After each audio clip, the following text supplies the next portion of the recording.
Useful కాబట్టే ఈరోజు లేవనెత్తుతున్నాం.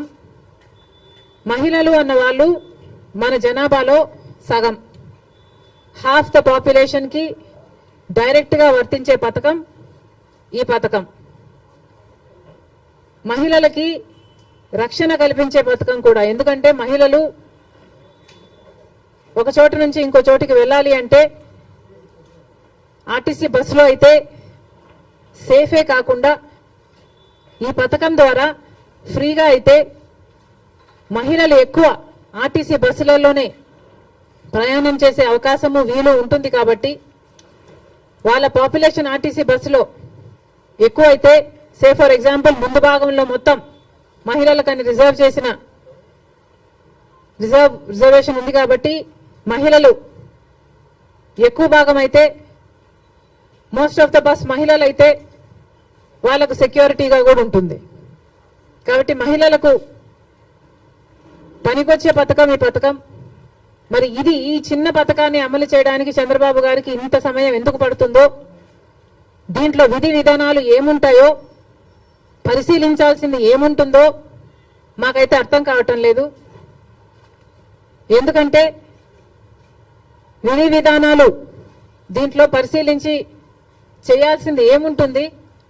మహిళలు అన్నాక మహిళలందరికీ వర్తిస్తుంది, ఆడపిల్లలందరికీ వర్తిస్తుంది. మరి దీంట్లో విధులు విధానాలు ఏముంటాయి? బస్సులోకి ఎక్కుతారు, వాళ్ళకు ఫ్రీగా ప్రయాణం చేసే వెసులుబాటు కలిగించాలి. ఇది ఇంత సింపుల్ పథకం కాబట్టే రేవంత్ రెడ్డి గారు రెండో రోజే దీన్ని అమలు చేయగలిగారు. ఏ పథకమైనా అమలు చేయడానికి చిత్తశుద్ధి ఉండాలి. రాజశేఖర రెడ్డి గారికి ఆ చిత్తశుద్ధి ఉంది కాబట్టే రాజశేఖర రెడ్డి గారు ఉచిత విద్యుత్తు అంత తొందరగా మొదటి సంతకంలోనే వాగ్దానం చేశారు. కాబట్టి విధి విధానాలు ఏమీ ఆలోచించకుండా మేనిఫెస్టోలో పెట్టిన అంశం కాబట్టి వెంటనే అమలు చేయడం కూడా జరిగింది. మరి అలాంటప్పుడు మహిళలకు ఇంతగా పనికొచ్చే ఈ పథకాన్ని చంద్రబాబు గారు ఇంత సమయం ఎందుకు పడుతుందో సమాధానం చెప్పాలి. ఇవే కాకుండా చంద్రబాబు గారి సూపర్ 6లో మిగతా పథకాలకు కూడా చంద్రబాబు గారు వెంటనే అమలు చేయాలని డిమాండ్ చేస్తున్నాం. ఈరోజు కొత్తగా నిన్న చంద్రబాబు గారు ఇచ్చిన జియో ప్రకారము అమ్మకి వందనం అనే పథకం, అమ్మకి వందనం అనే పథకంలో చంద్రబాబు గారు వాగ్దానం చేసినప్పుడు ప్రతి తల్లికి ఎంతమంది బిడ్డలుంటే అంతమంది, ఒకరుంటే 15,000 వస్తుంది, ఇద్దరుంటే 30,000 వస్తుంది, ముగ్గురుంటే 45,000 వస్తుంది, నలుగురుంటే ఏకంగా 60,000 వస్తుంది అని చంద్రబాబు గారు ఊదరగొట్టి మరీ క్యాంపెయిన్ చేశారు. మరి ఈ స్కీమ్కు విధి విధానాలు ఎలా ఉంటాయి? చంద్రబాబు గారు నిన్న విడుదల చేసిన జీవోలో అయితే ప్రతి తల్లికి అని రాశారు. అంటే ఈ పథకం ప్రతి తల్లికి 15,000నా లేకపోతే ప్రతి బిడ్డకు 15,000నా? చాలా కన్ఫ్యూజింగ్ గా ఉంది. ఈ సాక్షి పత్రిక అయితే ప్రతి తల్లికి 15,000 మాత్రమే, అంటే ఒక్కరికే ఇస్తారు, తల్లికి ఇస్తారు, ఒక బిడ్డకు చొప్పునే ఇస్తారు, మిగతా వాళ్ళకందరికీ ఎగనామం పెడతారు అని సాక్షి రాయడం జరిగింది. మరి చంద్రబాబు గారు దీనికి క్లారిటీ ఇవ్వాలి. ఈ పథకం వర్తిస్తున్నది ప్రతి తల్లికి 15,000 లేకపోతే ప్రతి బిడ్డకు 15,000? చంద్రబాబు గారు వాగ్దానం చేసినట్టు ప్రతి బిడ్డకు 15,000 ఇవ్వాలని, ఆ లెక్కన నలుగురు బిడ్డలుంటే 60,000 ఇవ్వాలని మేము డిమాండ్ చేస్తున్నాం. ఇంకో మారు సాక్షిని నడుపుతున్న జగన్మోహన్ రెడ్డి గారు కూడా సమాధానం చెప్పాలి. ఇలాగే జగన్మోహన్ రెడ్డి గారు కూడా అమ్మఒడి అనే పథకం, ఆయన ముఖ్యమంత్రి కాకముందు అమ్మఒడి పథకం కింద మేము ప్రతి బిడ్డకు 15,000 ఇస్తాము అని ఆ రోజు వాగ్దానం చేశారు. తర్వాత ముఖ్యమంత్రి అయ్యారు జగన్మోహన్ రెడ్డి గారు, ప్రతి బిడ్డకు 15,000 ఇవ్వలేదు, ఒక్క బిడ్డకు మాత్రమే. అంటే ప్రతి తల్లికి 15,000 అన్నట్టుగానే జగన్మోహన్ రెడ్డి గారు కూడా వ్యవహరించారు. మరి జగన్మోహన్ రెడ్డి గారికి ఆ వాగ్దానం గుర్తులేదేమో ఈరోజు చంద్రబాబు గారి గురించి రాస్తున్నారు. జగన్మోహన్ రెడ్డి గారు కూడా ఇదే వాగ్దానాన్ని ఇచ్చి మాట తప్పడం జరిగింది. తల్లికి 15,000 అని అనకుండా ఆ రోజు బిడ్డకు ఎంతమంది బిడ్డలు ఉంటే అంతమంది బిడ్డలకు 15,000 ఇస్తాము అని తాను చెప్పడమే కాదు, జగన్మోహన్ రెడ్డి గారి తరఫున క్యాంపెయిన్ చేసిన నేను కూడా నాతో కూడా అదే వాగ్దానమే చెప్పించారు. ఆ రోజుల్లో నేను కూడా జగన్మోహన్ రెడ్డి గారు ఈ పథకాన్ని అమలు చేస్తారు అని నమ్మి బాయ్ బాయ్ బాబు క్యాంపెయిన్ లో నేను కూడా ప్రచారం చేయడం జరిగింది. కానీ జగన్మోహన్ రెడ్డి గారు ముఖ్యమంత్రి అయిన తర్వాత అమ్మఒడి పథకం కింద కేవలం ఒక బిడ్డకు మాత్రమే ఇవ్వడం జరిగింది.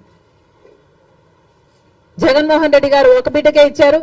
ఇప్పుడు చంద్రబాబు గారు కూడా ఒక బిడ్డకే ఇస్తారు అని అర్థం వచ్చేటట్టుగా నిన్న జీవోలో ప్రతి తల్లికి 15,000 అని రాయటం జరిగింది. కాబట్టి చంద్రబాబు గారు దీని మీద క్లారిటీ ఇవ్వాల్సిన అవసరం ఉంది అని కాంగ్రెస్ పార్టీ డిమాండ్ చేయడమే కాకుండా ప్రతి బిడ్డకు మీరు వాగ్దానం చేసినట్టు సూపర్ 6 లో ఉన్న ప్రతి వాగ్దానము నిలబెట్టుకోవాలని కాంగ్రెస్ పార్టీ చంద్రబాబు గారిని కూటమిని డిమాండ్ చేస్తున్నాం. ఇక ఇటీవల క్రియేట్ చేస్తున్న confusion Visakhapatnam steels, Vizag steel కు సంబంధించి తెలుగుదేశం పార్టీ ప్రజాప్రతినిధులే రకరకాలుగా మాట్లాడుతున్నారు. ఒకరేమో అది లాస్ మేకింగ్ కంపెనీ, అమ్మక తప్పదు అని ఒక రకంగా మాట్లాడతారు. ఇంకొకరేమో ప్రైవేటైజ్ చేయము అని మాట్లాడతారు. అసలు విశాఖ స్టీల్ కు ఇంత ప్రమాదం ఎందుకు వచ్చిందో ఆంధ్ర రాష్ట్ర ప్రజలందరూ కూడా ఆలోచన చేయాలి. అధికారంలో ఉన్న బీజేపీ పార్టీ అయితేమి, ఇక్కడ అధికారంలో ఉన్న చంద్రబాబు గారు అయితేనేమి ఆలోచన చేయాలి. అసలు వైజాగ్ స్టీల్ కి ఇంతవరకు క్యాప్టివ్ మైన్ అనేది లేకుండా పోయింది. రాజశేఖర రెడ్డి గారి హయాంలో రాజశేఖర రెడ్డి గారు వైజాగ్ స్టీల్ కి ఒక క్యాప్టివ్ మైన్ ఉండాలి అనే ఉద్దేశంతో అనంతపూర్ దగ్గర ఒక మైన్ ఐడెంటిఫై చేయడమే కాకుండా ట్రైపార్టీ అగ్రిమెంట్ స్థాయి వరకు కూడా క్యాప్టివ్ మైన్ కోసం ప్రయత్నం చేయడం జరిగింది. తర్వాత వచ్చిన ముఖ్యమంత్రులు ఎవరు పల్లి పట్టించుకోవడం మనం చూడలేదు. రాజశేఖర రెడ్డి గారు ముఖ్యమంత్రిగా ఉన్నప్పుడు ఆర్థికంగా కూడా వైజాగ్ స్టీల్ కి 100 కోట్లు ఇచ్చి ఆదుకోవడం జరిగింది. మరి ఆ తర్వాత ఏ ముఖ్యమంత్రులు వైజాగ్ స్టీల్ గురించి పట్టించుకోవడం చూడలేదు. ఎందుకు అని అడుగుతున్నాం. ఇప్పుడు మాట్లాడుతున్న తెలుగుదేశం వాళ్ళు చెప్తున్న మాటలు మేము మోడీతో మాట్లాడతాం, ఒప్పిస్తాం అన్నట్లుగా మాట్లాడుతున్నారు. అంటే మోడీ ఒప్పుకోకపోతే వైజాగ్ స్టీల్ ప్రైవేటైజ్ చేస్తారా? ఏం చెప్పదలుచుకున్నారు? ఏ మోడీతో మాట్లాడతారు? ఏ మోడీ గారైతే మనల్ని 10 సంవత్సరాలుగా మోసం చేస్తూ వచ్చారో, ప్రత్యేక హోదా ఇస్తాము అని మోడీ గారు 2014లో తిరుపతిలో మాటిచ్చిపోలేదా? మరి 10 ఏళ్లుగా ఏం చేశారు మోడీ గారు? ఒక్క వాగ్దానమైనా మోడీ గారు నిలబెట్టుకోగలిగారా? ప్రత్యేక హోదా అయితేనేమి, పోలవరం అయితేనేమి, కడప స్టీల్ ఫ్యాక్టరీ అయితేనేమి, పోర్ట్లు అయితేనేమి, ఇలాంటి ఒక్కటంటే ఒక్కటి కూడా, రాజధాని విషయం అయితేనేమి ఒక్కటి కూడా మోడీ గారు మాట నిలబెట్టుకోలేదు. మరి అదే మోడీ గారి మీద మళ్ళా మాకు నమ్మకం ఉంది, మోడీ గారు ఆదుకుంటారు అన్నట్టుగా మాట్లాడుతున్నారే. టీడీపీ పార్టీ గుర్తుపెట్టుకోవాలి, రాత్రి పడిన గుంతలోనే పగలు కూడా పడే ప్రమాదం ఉంది.